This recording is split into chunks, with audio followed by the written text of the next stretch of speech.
With me this afternoon is Sheriff Eric Higgins, Lieutenant Robert Garrett, Investigator Chris Lowry, who is the lead investigator on the April Harris homicide case. The family of April Harris is also present. Mother Tammy Fleming, aunts, daughter, friends have come today. We appreciate them coming. We're holding this press conference to ask for the public's help in solving the murder of April Harris. If anyone has any information regarding the murder of April Harris, there's over a $10,000 reward for information leading to the arrest and conviction of persons responsible for this murder. The Central Arkansas Crime Stoppers telephone number is 340-8477 or 340-TIPS. At this time, I'll turn the press conference over to Lieutenant Garrett.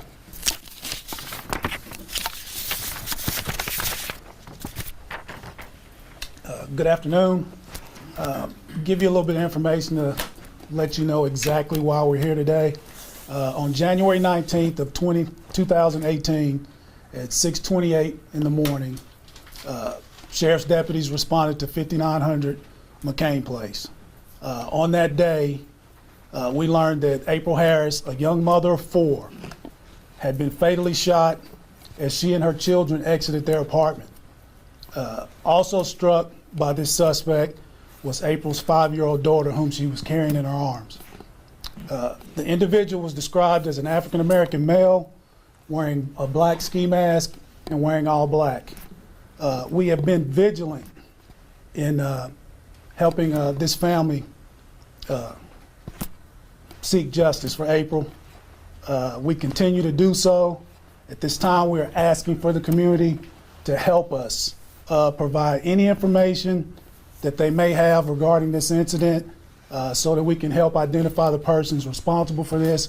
And the next time that we have to relive this story, it's inside of a courtroom. Thank you. Tammy, this is Tammy Fleming, mother of April Harris. I'm asking the public if anyone knows anything about the murder of my child, if you would please come forward. We're also asking for donations to increase the award. It's sad that the more money you offer, the more tips come in, but if it's anyone out there that can help raise money toward the rewards or give any type of donations, we're asking. You can contact Crime Stoppers, or you can contact Investigator Lowry or myself to help with the reward. I wouldn't wish this on anyone, to lose their child. My grandkids will grow up without their mother. And we're asking, someone out there knows something. No one commits a crime and gets away with it, and it's time to stop the violence. It's time to stop killing each other. And we as a community, we can't leave it up to the policemen. We as a community have to step up. We have to step up raising our kids. We have to start working together. And I'm asking you as the community to do that as well. And I thank you. And I thank these wonderful men who have been helping me through this journey. Next up is Sheriff Eric Higgins.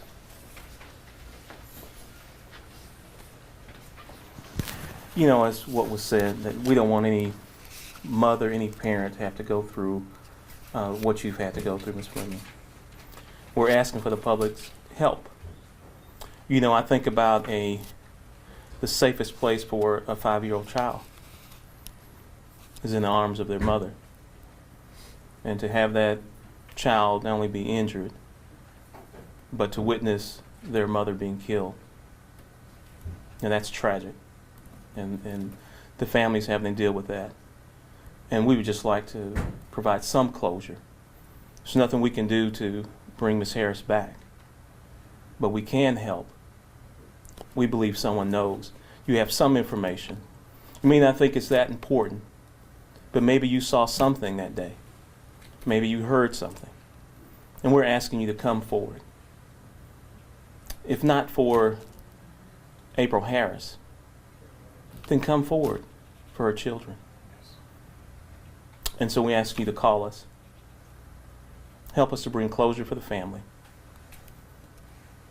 Help us. We think about the children,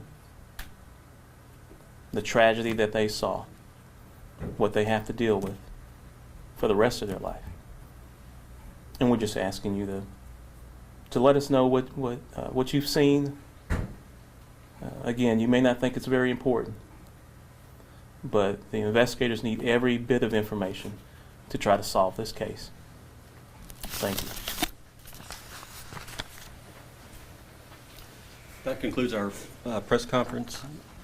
Tammy Fleming, the mother of April Harris, is available for comment if anyone wants to speak with her. Thank you. I have a quick question, actually. Are you guys just needing one tiny little piece of information, other than the circumstances of this case? Is that why we've had such a strong focus on this? We've had a lot of tips come in. We've verified them. You know, if we had something to corroborate tips, that helps. If one little piece of information may corroborate something else that we've heard, could really help us. So just any small tip that we could get, or any tip, it may corroborate something else that we've investigated, so it may lead us to a path of finding someone. Do you guys believe there's anybody else involved besides this man in a mask? Right now, I don't have the details. You know, we're open to any possibility. Investigator, do you feel like you're making this call because you're close, or that you've kind of come to a dead end? I feel like we're making this call to just regenerate the public, to get out there and talk about this. We're of the opinion that no one could commit a crime like this without telling somebody. Somebody knows something, and unfortunately there's a belief with a lot of folks to not talk to the police, and we're asking for them to come forward and tell us anything and everything they know. So we feel like it's time to regenerate the information and see what we can find out. What was the specific reason, I guess, why at 1 year and 5 months would you hold a press conference? Is there, why would? The specific reason would be it's just time. It has been 1 year and 5 months. We reran the story at the year anniversary to try to generate something at that point, and we did get a few tips come in at that when they ran that story. There's not been any new information come in through the tip line or the public. It's all been what I'm going to call self-generated through myself and other investigators, peeling it back and seeing what we can find. I, as well as other investigators, are making progress. It's just time to see if somebody's got something out there that would help me tie it all together. How frustrated are you right now? I'm not frustrated at all. I feel for Miss Fleming and the children, and as I talk to different people, specifically I just imagine young Autumn. You know, she's going to have a scar mentally and physically from what she saw and had to endure. So not frustrated, just energized to give all my efforts that I can to the family. Thank you.